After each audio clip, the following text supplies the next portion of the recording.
You might not know this because I've never really talked about it, but I love the Teenage Mutant Ninja Turtles. I also love Street Fighter. Have these two properties ever crossed over? Nope. The Playmates wanted to make money. So here we are. Welcome to 5 Points of Articulation, where I review action figures and then articulate 5 points to help you decide if you want to add that figure to your collection. The 5 points I discuss are packaging, presentation, posability, playability, and price. I'm Jason, and if you enjoy my content, please like, share, subscribe, do all the YouTube rigmarole.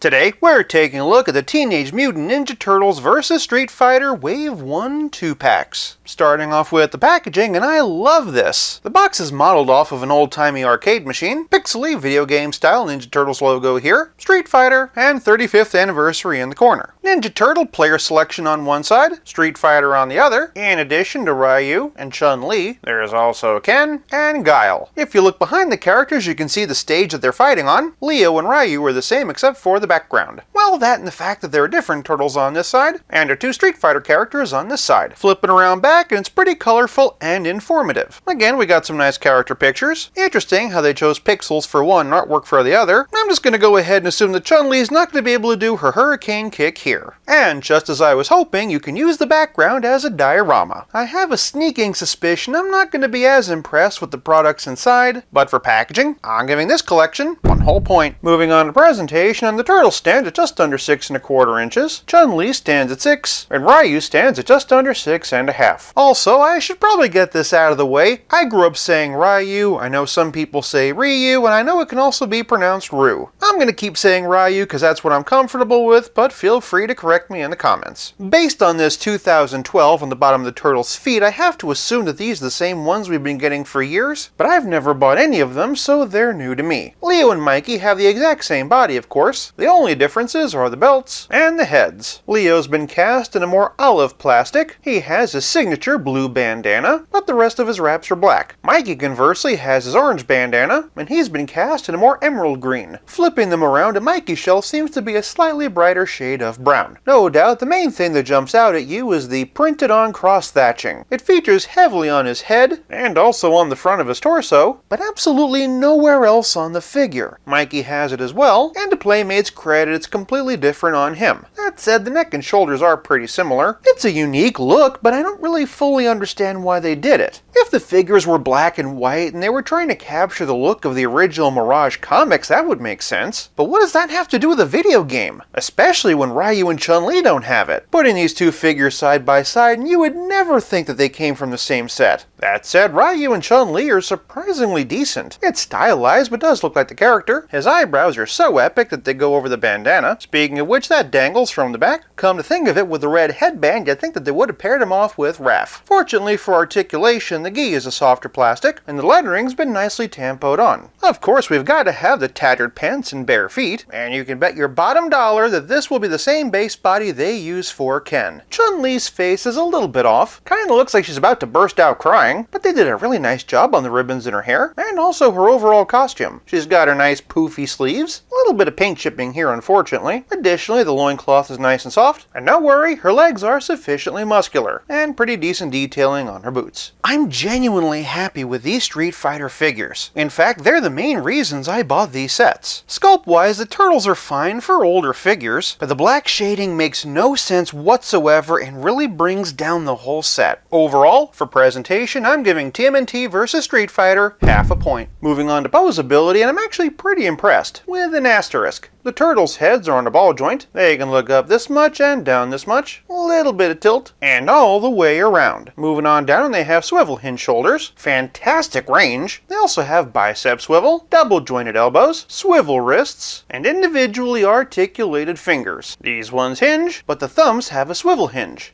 On the one hand, this is a pretty interesting innovation, but it does make for some pretty ugly hands, and let's just say we'll be talking about it again in the next category. One thing I will say is that the arms are a very gummy plastic, and when I try to move them, it feels like they're going to rip apart. Shifting the torso, and the turtles have a diaphragm joint. The strap gets in the way of Leo's. Neither of them can arch back because of the shell, but Mikey can hunch forward this far. They both have a pretty decent tilt and twist. Below the black belt, and the turtles have ball jointed hips. They can kick forward this far and keep going around around, and they can split this far. They also have thigh cut, double jointed knees, individually articulated toes, and ankles that can swivel and hinge. Sadly, no pivot. And if you try too hard, they'll pop off. Ryu and Chun-Li are pretty similar. From the top of their heads are on ball joints and disc hinges. They can look up this far, but each one is hindered by things dangling from the back. They can, however, look down this far. Neither one can tilt, but they do get side to side. Moving on down, and each figure has swivel hinge shoulders. Ryu definitely more so. They also have bicep swivel and double jointed elbows. I gotta admit, I'm actually pretty impressed that Playmates gave for all that. Additionally, each one has swivel hinge wrists. Shifting to the torso, and unfortunately, they don't have anything but a waist cut. It's a real shame too, because a ball joint would have hidden very nicely underneath this sash. Thanks to that waist cut though, and Chun-Li can at least do this. Sadly, no Tatsumaki for Ryu. Below the waist, and both figures have ball jointed hips. Chun-Li can only kick forward this far, which all things considered is kinda sad. She can, however, do a perfect split. Ryu, on the other hand, can kick forward this far, and he can split this far. Both figures have thigh cut, double jointed knees, and ankles that can hinge and pivot. Ryu, however, has the added bonus of a boot cut. Just because some of the articulation is ugly doesn't mean it's not there. There are definitely a few missed opportunities, but for posability, I'm giving this collection 1 whole point. Moving on to playability, and it's time to revisit these hands. Making the fingers articulated so that they can grip onto the weapon sounds good in theory. In practice, they just don't get the grip that you'd really want. They would have been much better off just giving the turtles accessory holding hands. You can store the weapons on the belt, which is very much appreciated, especially in the case of Michelangelo where the nunchucks actually have chains. The downside is that if you pose them with both, they're always just kinda drooping. Multiple nunchuck, and for that matter hand options would have been appreciated, but most especially with these two. Not only does Ryu not come with a Hadouken, but the fists means you can't even pose him like he's about to fire one. Additionally, some energy effects for Chun-Li's feet would have been perfect, but while we're on that subject, they didn't give them peg holes, so one-legged kick posing is a challenge. Not if you have me around. Hey, this gag worked on McFarlane, so why not try it on Playmates? But playability is more than just trying to bully a toy company into giving its figure peg holes. It's also about how well your figures play with others. For my entire Leonardo collection, and here we have the original. Strictly speaking, this is a reissue. This samurai one's an original though. Here we have Leo from Next Mutation, and the movie style version by NECA. Moving over to Michelangelo, and here's the original version of him. Again, this is part of the same reissue set. Here we have the surfing version, this one with a wind-up spinny arm, the 2012 version, and of course the NECA one. For some Street Fighter comparisons, and here's Chun-Li from the Marvel vs. Capcom 2 packs by Toy Biz. Here we have Ken, Zangief, M. Bison, and Cammy. And on the subject of Cammy, here's a Cammy figure by Resaurus, and here's Blanca by Resaurus. For some Marvel vs. Street Fighter comparisons, and here we have Captain America, Cyclops, Wolverine, Renew Your Vows, Spider-Man, and the Incredible Hulk. If you're curious about how the turtles scale with Marvel Legends, here you go. For a relative scale comparison, here they are with Pizza Spidey and the Spectacular Spider-Man. And as always, here they are with Stealth Iron Man. Not gonna lie, seeing these Street Fighter figures with my Marvel Legends made me feel like a kid in a candy store. Honestly, I really hope we get all the other major characters. That said, I really wish we'd gotten more accessories, and by more I mean literally any. And maybe I'm just jaded because there's so many better Ninja Turtle figures on the market, but I just don't feel like there's much you can do with these. For playability, I'm giving this collection half a point. This leaves us with nothing left to discuss but the price, and at just $40 a pop, they're cheap, as compared to the NECA Turtle 2-packs anyway. That said, you get what you pay for, which isn't horrible by any stretch of the imagination, but is definitely not a total knockout. For price, I'm giving Teenage Mutant Ninja Turtles vs. Street Fighter half a point for a grand total of 3.5 out of 5. I don't have any other Ninja Turtle or Street Fighter related videos, so I can't direct you to one, so check out one of these instead. Are you picking these sets up, and if so, is it more for the Turtles or more for Street Fighter? Sound off in the comments below. I'll be back again real soon, but until then, play nice and have fun.